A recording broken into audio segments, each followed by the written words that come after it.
like to say this because I wish people would listen to this one thing I think I might have to offer young people, is that film schools all over the world, they often teach cinematography, they often teach editing, they teach writing, but they never teach acting. And the funny thing is, if you look at the history of cinema, the great directors, there's a lot of them. Orson Welles, Charlie Chaplin, Warren Beatty, Robert Redford, Spike Lee, that are actors. And they know about directing from acting, and there's a real connection. And one of the things that I always say to Richard Linklater, I've made 8 films with Richard Linklater, that he's never been on anyone else's set. He might visit, but he never worked on anyone else's set. And I've worked for Alfonso Cuarón, I've worked for Peter Weir, Sidney Lumet, Richard Linklater, Pavel Pawlikowski. I could go on. Kore-eda, I've been on sets with a lot of great directors, and you see how they work. And you can see, for example, Alfonso Cuarón cares a lot about color and photography. Photography is very important to him, and he understands what photography tells your heart. Richard Linklater doesn't care about photography. He's not interested in photography. He thinks I'm misquoting, but to a large extent, photography is an overused tool, that it becomes like advertising, and that he loves acting. Well, there's Paul Schrader is in love with writing, Andrew Nichols in love with writing, and I've had the benefit of working intimately with all of them, and I can say, well, Alfonso's right about, I like what he has to say about color, and I like what Richard has to say about acting, and I like what Paul has to say about directing, and I can kind of steal from them and what I've learned to find my own voice. And I know that, that there's I've heard Warren Beatty speak about directing Reds, who take a great film that he directed, and he'll talk about Kazan or, Arthur Penn or all the great directors he's worked with.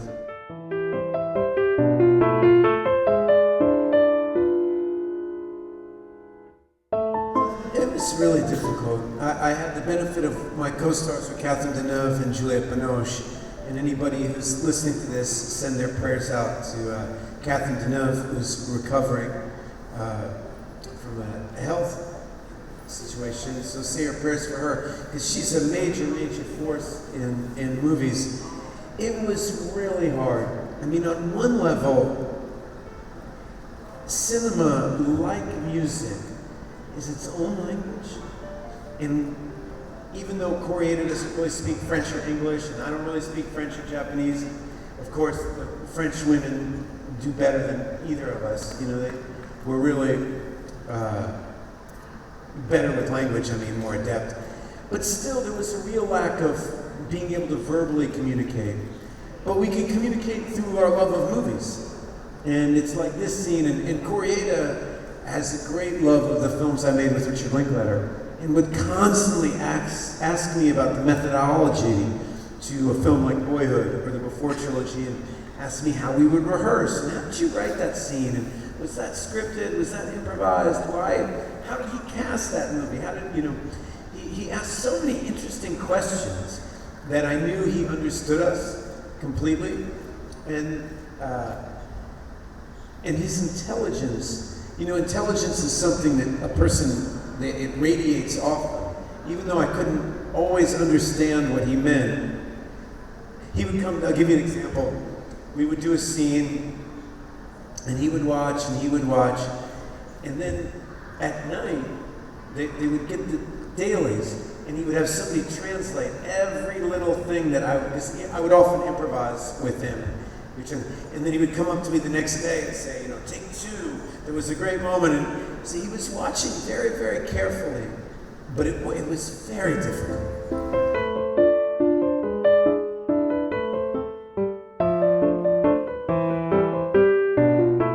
It gets into one of my theories, is that I don't think these arts are as different as people think, that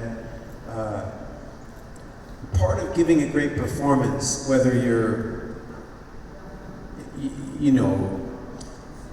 the greatest actor in the world or the greatest musician in the world, the job is the same. You're trying to hypnotize an audience. You're trying to connect them to something that's happening inside of you, you know, and you use whatever tools you have to do that. And what I was trying to make a movie about musicians, and a little of this stemmed out of, I played Chet Baker in a movie called Born to Be Blue, and I spent so much energy trying to learn to play the trumpet.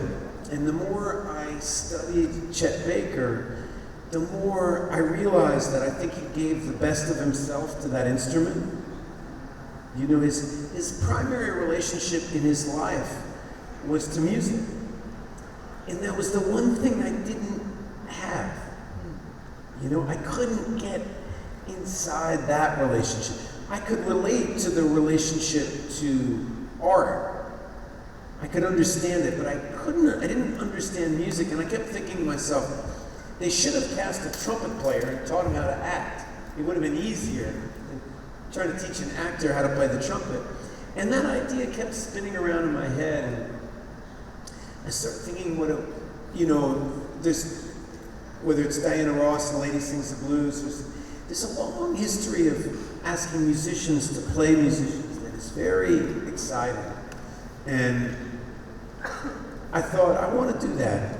And I had this idea about, it's a movie called Blaze, and it's about a musician that no one's ever heard of. And he's very talented, he's a real person, and he's a very talented poet and singer, and it just never connected with the commercial world. And I thought, that would be a wonderful value to offer the world, is to, most biopics inadvertently become about a celebration of celebrity. And I thought, I want to make a movie about creativity and creative expression, and to, forget celebrity. Let's really talk about creativity. And Blaze afforded me that option. And I could use a musician you'd never heard of.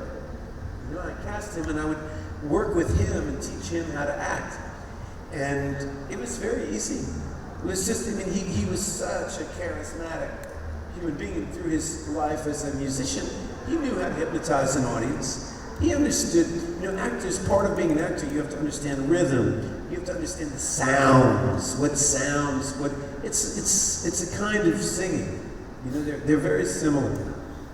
And he won an award at Sundance. Yeah, Best Actor at Sundance. So that was a great, great accomplishment for everybody involved in the film, because everybody who worked in the film took a gamble on this unknown guy. And so it was his award that meant a lot to all of us.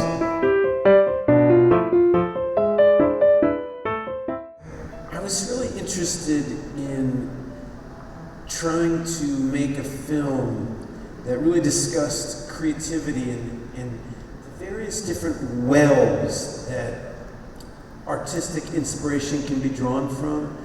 And one well is very healing and beautiful, and it's the part of you that wants to sing when the sunrise comes up, or when you see a hummingbird, or a child playing, or when you fall in love.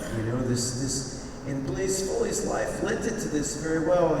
He fell in love in a treehouse with a woman. He taught himself to play guitar and learned how to sing, in this magical environment.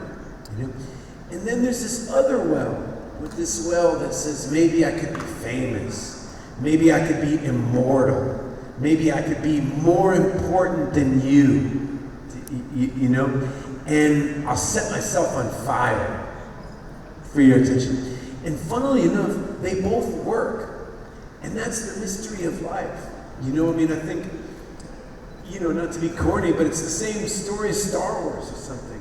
There's this positive and there's this negative to the universe. And they both will give you power, And it's a question of who do you want to be, and what is it in service of? If your art is only in service of your own glorification, then what is your art about? And it may work, and that's why Blaze had a line I loved, which is, I don't want to be a star, I want to be a legend because the star shines for himself. Look at me shine. You know, a legend serves light in general, you know? And that's something worth living for.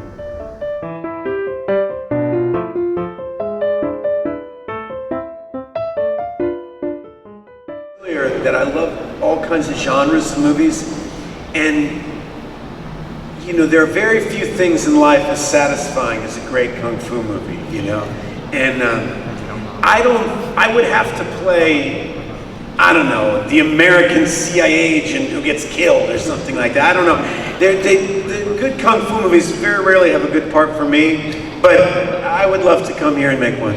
So thank you for having me here today. Thank you.